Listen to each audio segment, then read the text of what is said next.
Okay, so in this big idea video, we're going to kind of wrap things up about the interview process, some of the best practices and tips and things like that, and discuss in this video the post interview process, and also talk about some of the issues with ethics and emotions that can go on while you conduct an interview.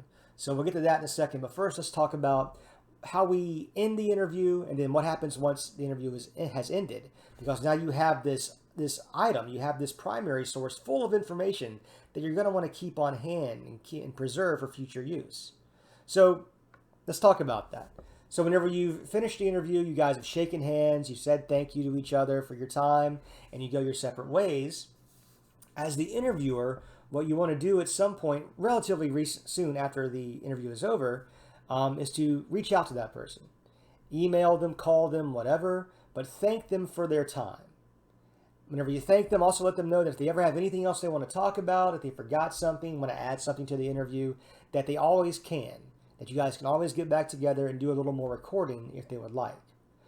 At the same time, you want to tell them that, or rather not tell them, but maybe offer them a copy of the interview. A lot of people like to have a copy of what they discussed so they can remember it themselves. They can keep it in their own personal records to remember themselves and maybe hand it off to their families in the future.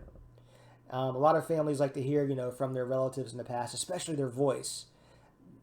Hearing someone's voice, a distant relative who may be passed, is a very, very powerful emotional link to family and heritage and things like that. So having that on hand for a family can sometimes be very important. To give you an idea, my wife and I used to work in an archives in Auburn while we were going to grad school, and she came across a box of recordings. And one of the recordings was from a sheriff in a small town in Alabama, and from the 1970s, and it had the same last name as the husband of one of my professors. And so she was wondering, well, I wonder if this guy is related to Trey, which was a husband's name, Trey. And so I asked my professor, and she was like, yeah, that guy was Trey's grandfather. He's been dead for years, decades. And so what ended up happening was that the professor, as a present to her husband, came to the archives and recorded a copy of that man's interview for her. And so she gave it to her husband as a Christmas present. And so the day they woke up for Christmas, she played that for him, and that was the first time that he had heard that man's voice in years. And apparently it was a very emotional moment for him. Even more importantly, their children were there, and they had never met their grandfather before. And to hear his voice in that interview was something very special for all of them. So the idea of having something on hand like that as part of a family heirloom or as part of a kind of a hand-me-down through the generations of family history can always be a very powerful object. So be sure to offer the oral history to the people who've given you their time and their information and their memories for that day. But once that's over, what you want to do next is to make sure that that information you have, that memory you now have, is preserved.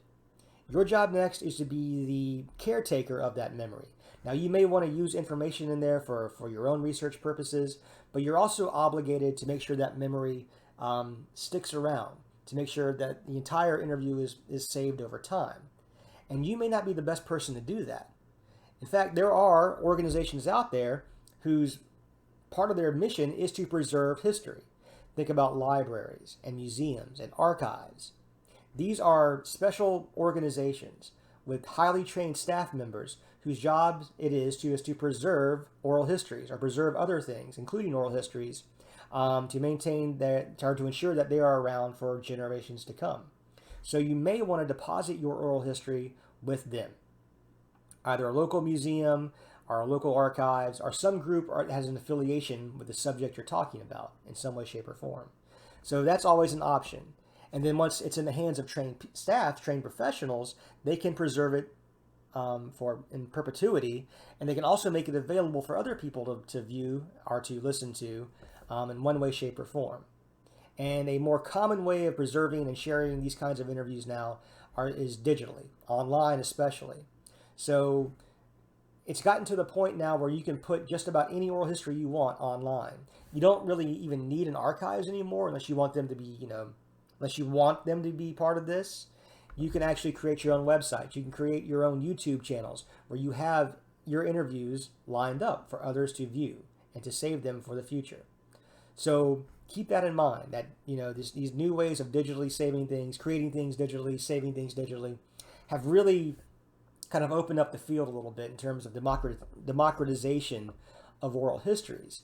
And while archives and libraries and museums are best suited to professionally store and preserve and make those materials available to the public, you can also do it digitally as well. So, having said all of that, that's pretty much how an oral history interview takes place. You have the